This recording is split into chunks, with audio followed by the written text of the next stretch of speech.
Welcome to WKP. Today we're going to be tracking Tropical Depression 8, which has just formed. This was Invest 96L around 20 minutes ago when I uploaded my last video, but that is since outdated since we now have Tropical Depression 8 and an official track. So let's get right into this video. Tropical Depression 8 has 25 knot wind or 30 mile per hour wind, minimum central pressure of 1014 millibars, located at 32.2 north, 62.7 west, movement south at 6 knots or 7 miles per hour, so it is moving quite slow, and it is encroaching on the Bahamas, or on Bermuda. I'm sorry about that. Here's the official track for this storm, and as you can see, a very close skirt to Bermuda. We're likely going to be seeing effects on Bermuda from the storm since it is riding so close. Bermuda has a tropical storm watch issued right now. Now, let's take a look at the wind speed probabilities. Bermuda right now has a 20 to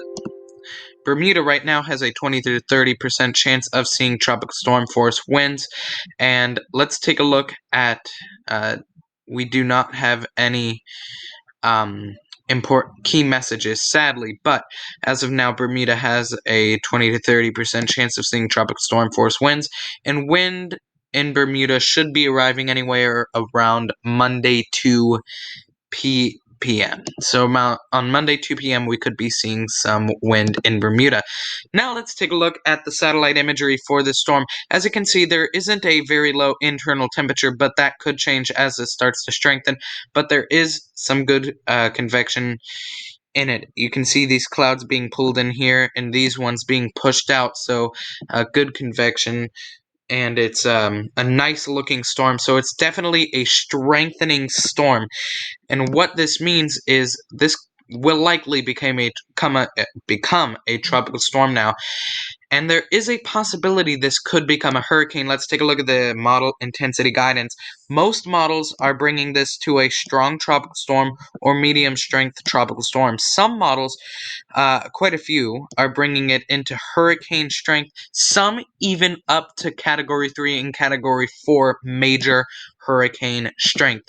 So this does have the possibility to become a major hurricane. Now let's take a look at the official tracks. The spaghetti models for the storm. The common consensus is it skirts around Bermuda and heads on out deeper into the Atlantic. But this storm will likely get quite close to Bermuda. As you can see here, the closest model is bringing it very, very close to Bermuda, meaning that there will likely be rain and wind to expect for Bermuda depending on the strength of this storm. Now, look at the water temperature where Bermuda is, around 29 degrees Celsius. So we have some very high water temperatures. I'd say that's anywhere around maybe 87 Fahrenheit. So some very nice water temperatures for hurricane development. What I think is going to happen is as this storm loops around Bermuda, I believe we'll see the strongest point of the storm on its curve away from Bermuda. That's when we'll see the strongest part of the storm.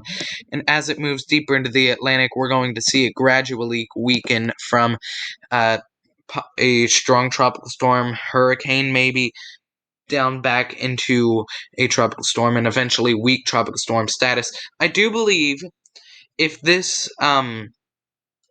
does have the perfect conditions, I do believe this storm could very well get up to around Category 1 hurricane strength, so maybe 75 mile per hour wind at most. At its peak strength, I believe that's what we will see it peak out as. But that could change depending on what's going to happen. We'll have to keep an eye on this storm since it may cause some effects for Bermuda. Thank you for watching. This has been WKP.